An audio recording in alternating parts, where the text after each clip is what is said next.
The telltale arrival of springtime is enough to strike fear into the very heart and soul of every Aussie.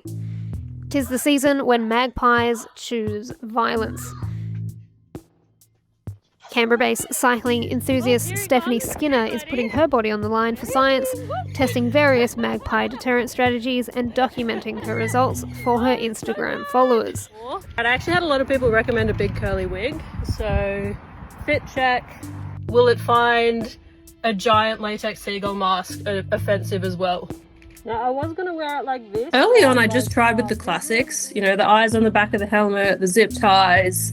And then I just sort of put it out to the people on Instagram, what other things should I test? And there were a lot of people who actually suggested, which sounded crazy to me, trying to go without a helmet altogether or covering the helmet with like a great big wig. And so I started exploring that angle. You know, is it actually the helmet that is the cause of, I don't know, all of the aggression? Do they just hate bike helmet? And there were a lot of people saying, oh, well, what if the magpie just wasn't swooping that day? Through this process, I have actually been taking control runs after every experimental trial, and every time I've been swooped. So I think that leads me to believe that the helmet is definitely somehow causing the magpies to be aggressive. We are entering magpie territory. Hey buddy, what's going on?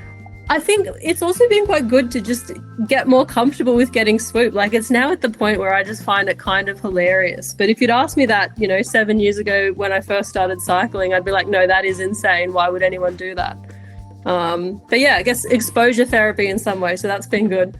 Now the 30-year-old cyclist is hoping her social media experiments will spark a citizen science movement. It doesn't work! This dude's a savage! So I think it would be fantastic to do a much bigger citizen science project where you have a whole bunch of people trialing a whole different strategies and trialing those strategies in different orders too. There is that sort of familiarity element that I'm concerned about. This magpie is seeing me come past day after day after day. After a while, will it just decide that I'm no longer a threat? My God, that was the best swooping of my life! My one regret is that I didn't start sooner. We're sort of coming to the point in swooping season, and I already see it. I'll go down to my magpie, do my test runs.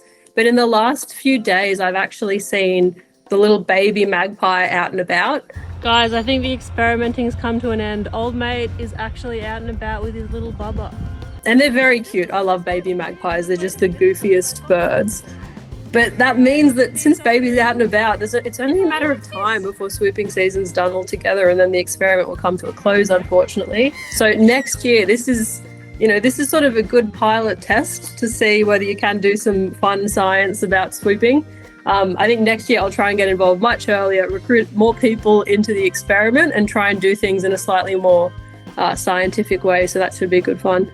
All right, now after all that, riding away all misty-eyed, thinking about old mate embarking on the magic of parenthood, he actually cracked me at the back of the head, harder than he ever has. So it turns out we're still mortal enemies. So that does put to rest the theory that if you talk nice to them, they don't swoop. Myth busted.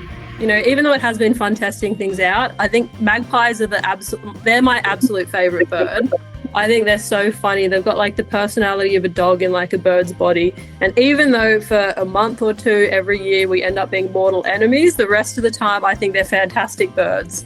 So I just want everyone to respect and love magpies because they genuinely do have fantastic little personalities.